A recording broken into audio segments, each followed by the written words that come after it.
We are learning new information surrounding what some consider to be one of the CIA's worst failures in recent history.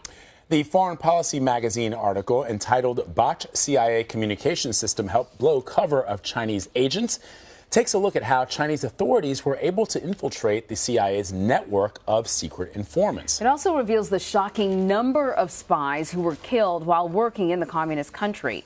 Now, investigative journalist Zach Dorfman wrote that article, and he is a senior fellow at the Carnegie Council and joins us now from San Francisco with more on these revelations. And, you know, we use the word assets, but we're talking about human beings with lives working on behalf of the American government in China. So, Zach, before we get into your reporting, I want you to just sort of take us back to the beginning. 2010, what happened?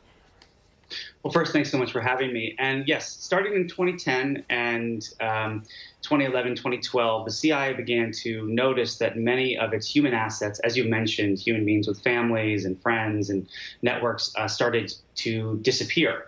And eventually, their entire network, or one of their entire networks of sources and assets in China, was completely blown up by the Chinese intelligence services.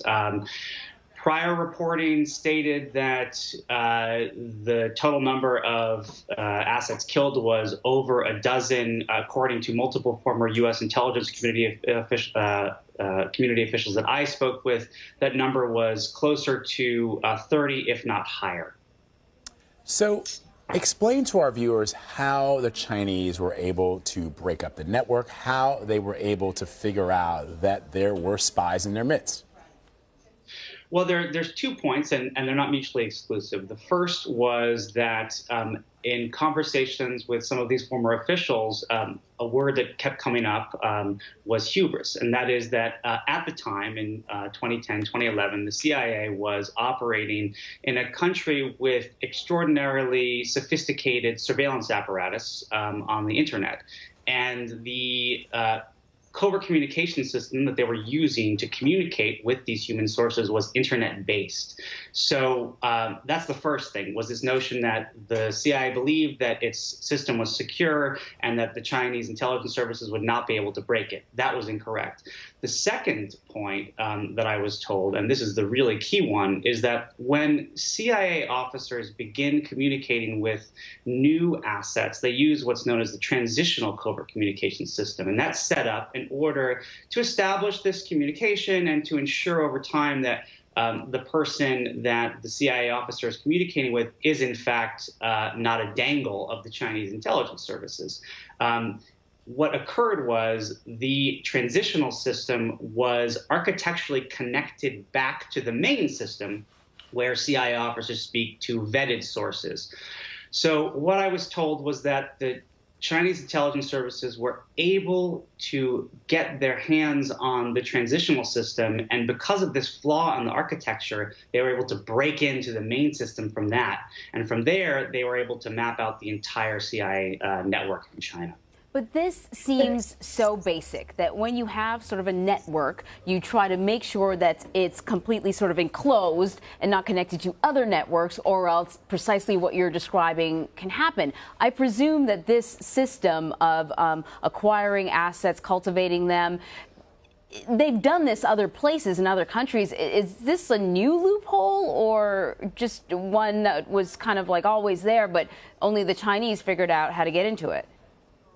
Well, I think, you know, the kind of shock about the rudimentary nature of the system that you're describing was shared by some of the former intelligence community officials that I spoke with. I would say that I have been told that in the past these kinds of systems would never have been put in place, and that there would never have been any sharing between the transitional or the main system, or, and this is really important, systems across different countries. And in my reporting, what I was told was that this system was imported, in fact, from war zones in the Middle East, most likely Syria and Iraq, where the kind of tactical objectives and the requirements are very, very different than in a surveillance state like the People's Republic of China.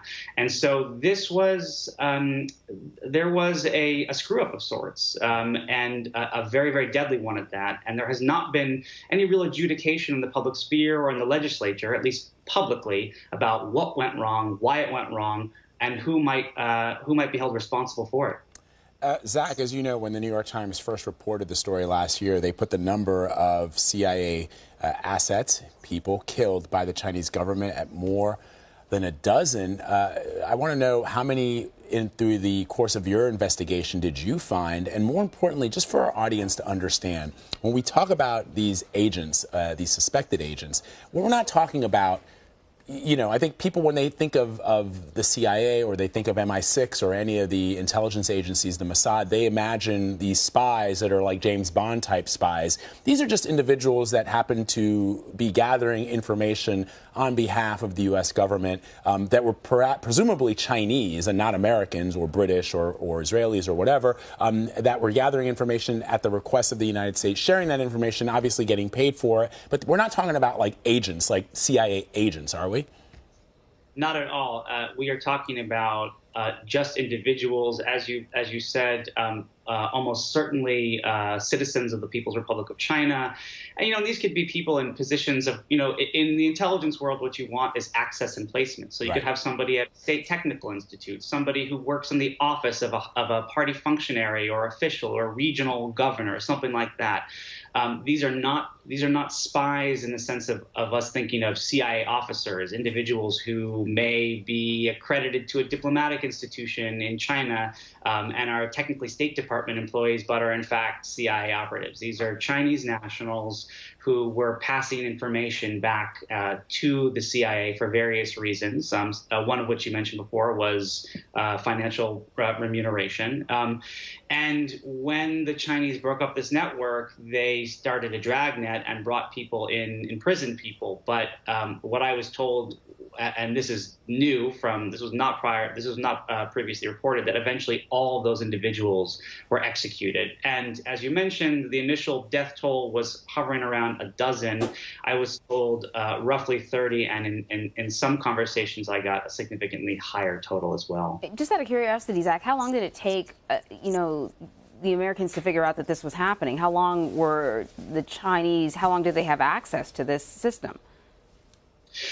Well, I was told by a former intelligence community official that the vulnerability in the firewall between the main covert communication system and the transitional one was only about 6 months, but the Chinese intelligence services managed to break in during this period. As far as how long it took the U.S. to figure out exactly what was going on, it was a matter of months because, you know, in these cases, especially in a place like China where communication between officers and agents is so difficult, sometimes you'll go months without any kind of communication whatsoever between a CIA officer and his or her source. And then also what happened was, you know, once the Chinese intelligence services were able to start mapping out the network of people who are using the covert communication system, they began to figure out that there were people who were not using that system and then wrap them in as well. So this took place over a matter of months, and as the CIA and the U.S. intelligence community began to realize the extent of the damage, there was, there was real fear and all of a sudden this kind of horrific understanding that they had a massive systemic failure on their hands. And Zach, before we let you go real quickly, you mentioned that there's been no legislative insights or investigation or anything done here in the United States as to the failures of the CIA over the course of this period. Is that because, going back to the point that you were making, that these were Chinese nationals, they're not necessarily American assets, U.S. citizens, they're not covert operatives working directly for the CIA, and so I'm just trying to understand why the American people are not more aware of this, why our elected officials are not doing more to look into the failures of the CIA and to prevent that for the future. Well, I think that I think that you're absolutely correct that because this was a China-side catastrophe that dealt with the deaths of people who are not American citizens, that probably had something to do with the quiet surrounding it. But even more importantly, it's just that the CIA, approaches its work with extraordinary secrecy, the world of espionage is by nature secret. And the New York Times story that first uncovered the disruption of this network was 6 or 7 years after it initially occurred. That said, though, I believe that there's probably a good case to be made for why there needs to be some kind of public forum on why what happened in China happened, and who should be held responsible potentially for this catastrophic failure of a rudimentary communication system. Zach Dorfman, great reporting. Thank you so much for joining us. Thank you.